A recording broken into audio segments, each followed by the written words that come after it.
tere kõigile, Hõbekunn siin ja täna on 22. aprill 2025 aasta. Ja mis täna juhtunud on?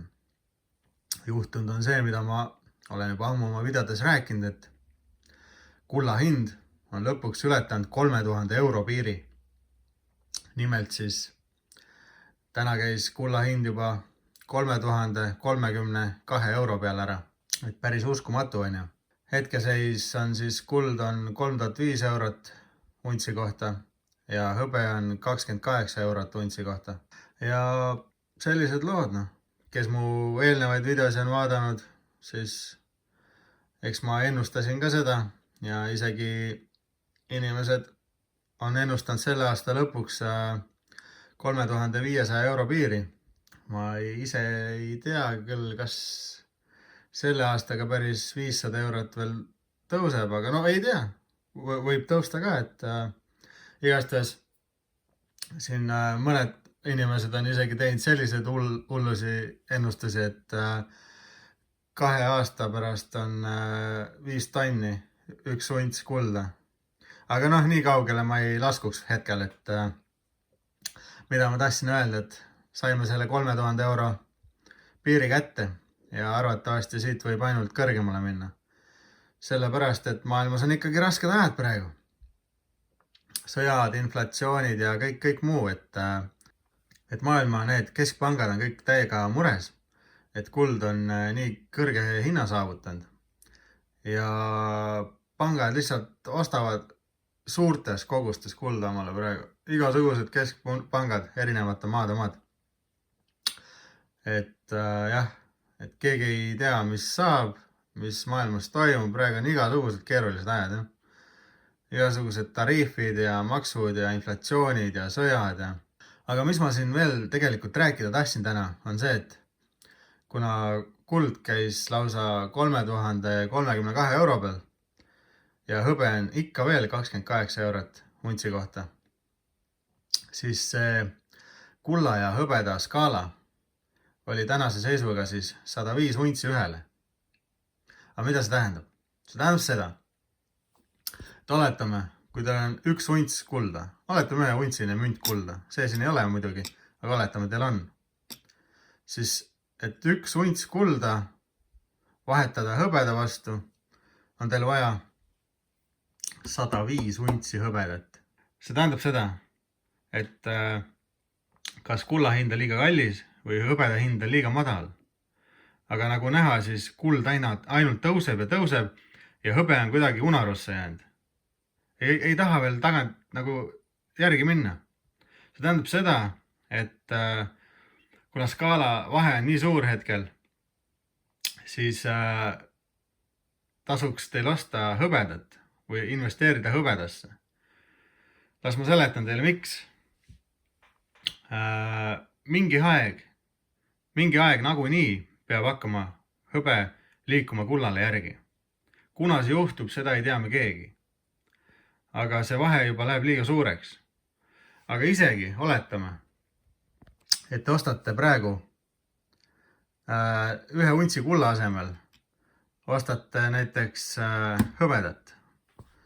Ja ostate hõbedat siis näiteks, ostategi 105 untsi omale. Ja nüüd, kui näiteks hõbeda skaala läheb näiteks 60 peale, et 1 unts kulda võrdub 60 untsi hõbedaga, siis on see, et see 60 untsi te võite näiteks vahetada selle 1 untsi kulla vastu, aga teil jääb kätte veel 45 untsi hõbedat. Mõelge, milline kasum see on. Siin on 20 untsi. Põhimõtteliselt 2 karpi seda ja 5 münti veel peale. Jääb teile veel alles. Selle asemel, et kui praegu vahetada 105 untsi ühele. Ja inimesed teevadki niimoodi aastast aastasse, et vaatavad seda skaalat, kui skaala on mõistlik, kas siis olenevalt, kas on mõistlik kulda osta, et näiteks kui on 50 kuni 60 untsi, et see skaala on siis nagu 50-60 vahel, et 60 untsi näiteks hõbedat on 1 untsi kulla vastu, et siis paljud ostavad kulda. Ja kui see skaala hakkab nagu ülespoole minema, siis inimesed järelikult on hõbe liiga odav ja siis investeerivad hõbedasse. Et kui seda targalt teha, siis te saate vahetada kogu aeg seda kulda ja hõbedat nagu niimoodi. Ja see tähendab seda, et lõppude lõpuks teil tulevad ikkagi suured kasumid sellest. Okei, kui väikestes kogustes teete, siis väikesed kasumid, aga need kasumid saate uuesti investeerida kas kulda või hõbedasse ja teie kogused iga aastaga ainult tõusevad. Selle skaala põhimõte on siis see, et aga praegu on siis 105 untsi ühele. Et siin inimesed rääkisid ka sellest, et kuna kuld ei ole mitte kunagi nii kõrgel olnud, siis see hõbe peab ju liikuma hakkama mingi aeg.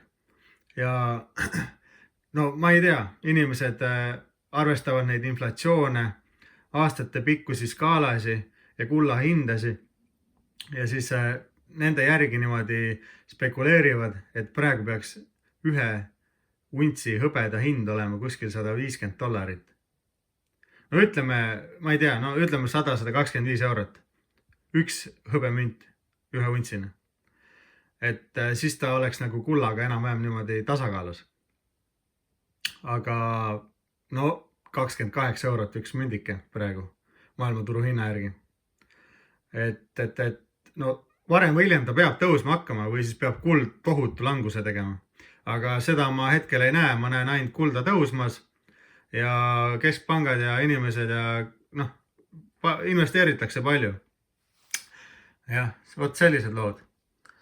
Aga jah, et mis mul siin on siis, siin on vana tsaariaegne selline salvrätioide, päris vinge, hõbedast. Vana tsaari proov on ka peal, see on 84 proov, 1889 aasta. Päris äge, mõelge, kui vana see on. Mida see kõik näinud on? Oi. Jaa, naturaalselt toonitud, puhas hõbe, 327 grammi. Vot nii, aga selline väike siis infokild teile tänasesse päeva, et väike investeerimisnõu ka siis teile, et ärge võtke sõna-sõnalt seda, aga kui keegi on ammu juba plaaninud investeerida väärismetallidesse, siis ütlen, et kui teil on suured kogused raha, siis muidugi võite investeerida oma raha kulda. Kuld arvatavasti nagunii tõuseb veel. Ja isegi kui langeb, no pole hullu. Raha aastalt aastasse kaotab nagunii rohkem väärtust. Et üldpildis väärismetallid alati tõusevad, küll pikas perspektiivis. See ei ole kunagi olnud lühike raha teenimisviis, kui sa seda ei oska teha. Aga see selleks, hõbedasse soovitan investeerida kõigil, kellel on võimalust. Ärge pange oma säästusi siia alla, ärge võtke võlgu ega tehke muid lollusi. Kui teil on vaba raha, kas või 30 eurot kuus, ühe mündikaupa ostes. Aasta lõpuks on teil juba 12 münti. Et pole hullu, vaikselt koguneb. Aga ostke, ärge jätke seda osta tegemata, see 28 eurot ei tapa teid.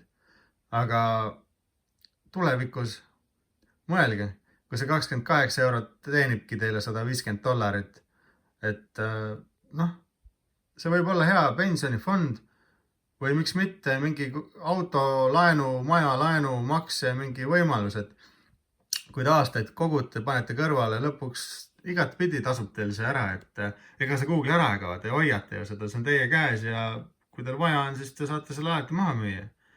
Aga kui paberraha, nagu ma ütlesin, et kaotab kogu aeg oma väärtust, et prinditakse juurde ja siis väärismetallid üldiselt hoiavad oma väärtust, eriti sellisel karmil ajal, nagu meil praegu on. Aga jah, siin oli hõbekunn ja loodan, et teile video meeldis, pange subscribe ja likeige ja kommentaarige, rääkige enda jutte ja et alati loeks mõnuga teie kommentaare, kui keegi seda teeks ja ma ei tea, näeme järgmises videos, olge tublid!